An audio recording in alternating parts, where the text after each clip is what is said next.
आत्मदेव जी ने कहा मेरा नाम आत्मदेव है तो इसका नाम होगा आत्मजदेव। अब देवी जी वहां बड़े आए नाम रखने वाले। 9 महीना तो गर्भ में मैंने रखा, नाम तुम रखोगे? नाम नहीं, मेरा और इसका मिलता जुलता नाम होना चाहिए। मेरा नाम है धुंधुली तो इसका नाम है धुंधकारी। अच्छा, गौ के पुत्र का नाम हुआ गौकर्णो। गौकर्णो पंडितो ज्ञानी धुंधकारी महाखला। दोनों विख्यात हुए, एक हुआ विख्यात, एक हुआ विख्यात। अब गौकर्ण जी महाराज हैं, वो वेदों का अध्ययन करते हैं, और जो धुंधकारी हैं वो स्कूल जाते हैं तो पेंसिल भी चुरा लेते हैं, कॉपी भी चुरा लेते हैं, पर आज मैया कुछ भी नहीं बोलती। आज मैया वो कुछ भी नहीं बोल रही। क्यों? लेकिन आज आत्मदेव जी जैसे उसे डरवाते धमकाते हैं तो आत्मदेव जी के ऊपर जो है वही मैया चढ़ के आती है। अब वो धीरे धीरे करके मैया और बड़ी बड़ी चोरी सीख गया। घर के बर्तन बेचने लगा, जुआ खेलने लगा, मंजिरा का पान करने लगा।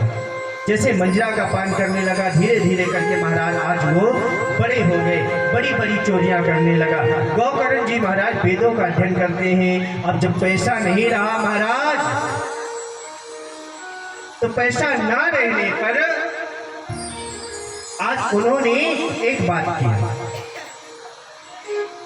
अब जो है मैया बापन से मांगने लगे तो आज गौकर्ण जी महाराज ने आत्मदेव जी को ज्ञान दिया कि प्रभु जाइए तुम और जो है आप तीर्थ व्रत करिए। आज जो है कि पिताजी आज वो ज्ञान दे रहे हैं। पिताजी ये हमारा जीवन है रेल की तरह है, जैसे हमें गाड़ी आती है तो महाराज हमें पहुंचना पड़ता है, हालांकि गाड़ी हमारा रेल हमारा वेट नहीं करती, हमें रेल का वेट करना पड़ता है। इसीलिए हमारा जीवन रेल की ही तरह है महाराज। आज गए और कहते हैं कि महाराज यात्री वहां मिलते हैं, कहते हैं जब नाती पोता आने चालू हो जाए ना तो आपको अपना बैग रेडी रखना चाहिए, कब हमारी टिकट बन जाए और कब हमें जाना पड़े।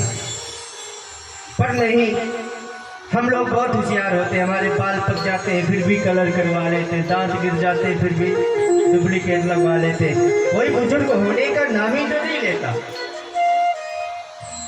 क्यों? क्योंकि कहा जाता है, भगवान कहते हैं, अब आप लोग कहते हैं कि हमें भगवान सचेत नहीं किया। सचेत क्यों नहीं किया? जब बाल पक जाए तो सोचो हमारी पहली घंटी बज गई, पर नहीं कलर करवाना है। फिर हमारे महाराज भगवान कहते हैं अभी इसमें भी नहीं मान रहा तो कानों से सुनाई कम देता है, फिर कान में मशीन लग जाती है, फिर आंखों से दिखाई कम देता है, फिर आंखों में चश्मा लग जाता है, फिर भगवान घुटनों में दर्द दे देता है। अब महाराज अब घंटा ही बजेगा, फिर दांत सारी खंगार के नीचे आ जाते हैं, फिर दांत भी महाराज डुप्लीकेट लग जा। अब तो महाराज और तो छोड़ो, और महाराज एक आधा अंग भी डुप्लीकेट लग जाता है। हमारी एक माता जी है गुजरात में, उनकी कथा करने हम जाते हैं, उनका आधा अंग पूरा जो है दूसरे का लगा हुआ है और फिर भी वो चल रही है।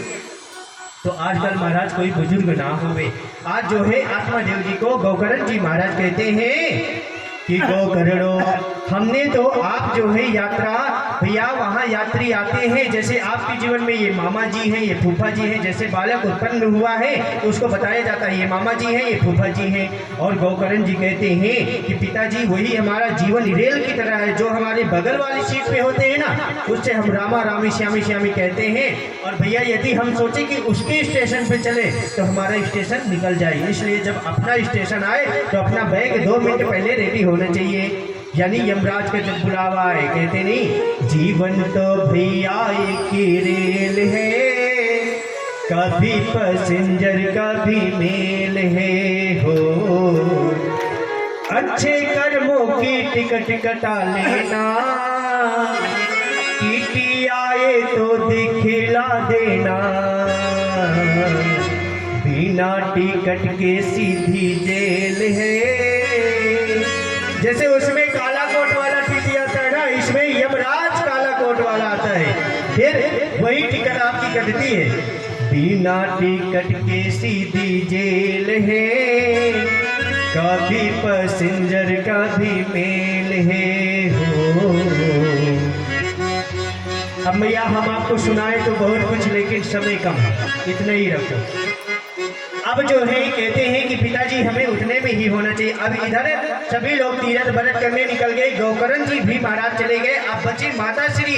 माता श्री कहती हैं आज धुंधकारी आया और माता श्री से कहा कि मैया पैसा दे दो। आज मैया ने ना कर दिया, पैसा नहीं है। आज मैया को कहता मैया मैं इसी जलती हुई लकड़ी से तुम्हारी पिटाई करूंगा। आज महाराज कहते हैं वही मैया रो रो करके बुरा हाल कर दिया। पहले पुत्र क्यों नहीं था इसलिए दुखी थे, आज पुत्र क्यों है हमारे पास इसलिए दुखी। आज जलती हुई लकड़ी से और मैया को कुआं में धक्का दे दिया, क्योंकि मैया ने अपने पति से छल किया था, झूठ बोला था। आज वही कर्मों का फल धुंधकारी भोग रही है। आज उसकी सेवा समाप्त कर दिया, सब बर्तन बेच दिया, पैसाओं को संग करने लगा, मजरा पान करने लगा। एक दिन राजन के घर में चोरी किया। अब वैश्याओं ने सोचा कि हम पकड़े जाएंगे तो महाराज हमारे ऊपर भी डंडे पड़ेंगे। आज उसको इतना मंजरा पिला दिया, मुंह में कपड़े ठोस ठोस करके आज धुंधकारी की मृत्यु हो गई। गोविंदाय नमो नमः। उधर गौकर्ण जी महाराज को पता चला कि महाराज हमारे भाई की मृत्यु हो गई। आज उन्होंने पिंडदान किया। घर आए तो धुंधकारी कभी भैंस बन जाता, कभी गाय बन जाता। अब महाराज जो है उसको सूर्य भगवान से प्रार्थना किए, महाराज बताइए उद्धार कैसे कहें। श्रीमद् भागवत रसस्वादम कुशला। आज महाराज इसे श्रीमद् भागवत महापुराण का पान करवाइए। आज पान करिया 7 दिन बैठ करके भादव के चतुर्थी महाराज शुक्ल पक्ष में गौकर्ण जी महाराज सुनाए। आज लास्ट दिन विमान लेने के लिए आया, सभी लोग चले गए। और भैया आप लोग भी सुनिए तो आपको वो विमान तो नहीं पर एरोप्लेन आपको प्राप्त हो जाए।